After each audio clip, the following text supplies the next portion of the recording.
Well, it's time now for our weekly Asia View segment, and we head to Beijing to speak to our correspondent Yena Lee. Yena, there's been a second mass killing. Last Monday, a man rammed his car into pedestrians, killing 35. And then on Saturday, a stabbing rampage at a college left 8 people dead. Are these attacks happening more and more? Well, in a country with such a large population, Karis, there's going to be some horrible incidents from time to time, but there certainly has been a spate of high-profile attacks recently. Saturday, as you say, a 21-year-old man went on a stabbing rampage at a vocational college. He killed 8 people. Police say that the suspect failed his exams and failed to graduate. Last Monday, a man in his 60s rammed his car into crowds outside a sports stadium in the city of Zhuhai, killing 35 people. That was one of the deadliest such attacks we've seen in around a decade. Dozens of people are still in hospital and the police inquiry is underway.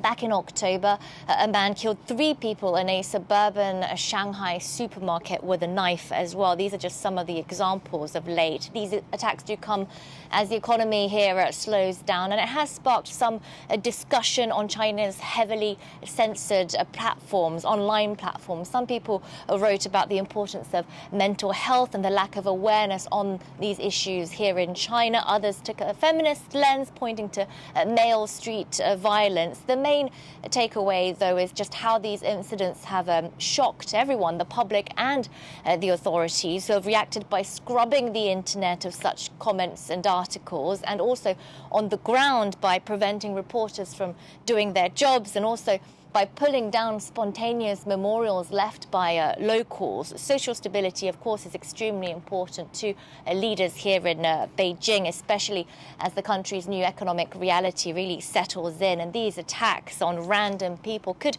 make decision makers feel quite uneasy. And Yena, moving on to a lighter topic now, the surprise return of an influencer almost broke the Chinese internet, as we say.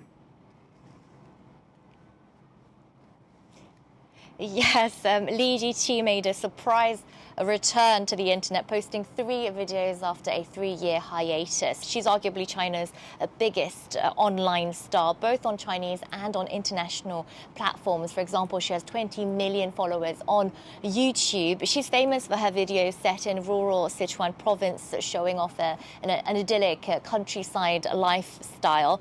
In her first comeback video, she renovates her grandmother's wardrobe using a lacquer technique. In another, she makes a silk dress. All of this by hand. She's extremely popular with young city people who are trying to imagine a life far away from the rat race, and her extremely slow-paced, beautifully shot videos help office workers, for example, dream of an alternate reality. You can really see why she was so popular during the pandemic years as well. Lee's also very propaganda compatible, as she showcases Chinese heritage, handicraft, rural landscapes, and this at a time where President Xi Jinping is calling for reverence and affection for traditional Chinese culture. Content creators here, of course, have to toe the party's line, and many have fallen foul of the rules on purpose or completely by accident. That's not the case for Lee, at least that we know of. She had been on a break because of a dispute with her management agency. All right, maybe propaganda compatible, but certainly idyllic and soothing. Thank you very much for that, Yena Lee, in our Asia View segment.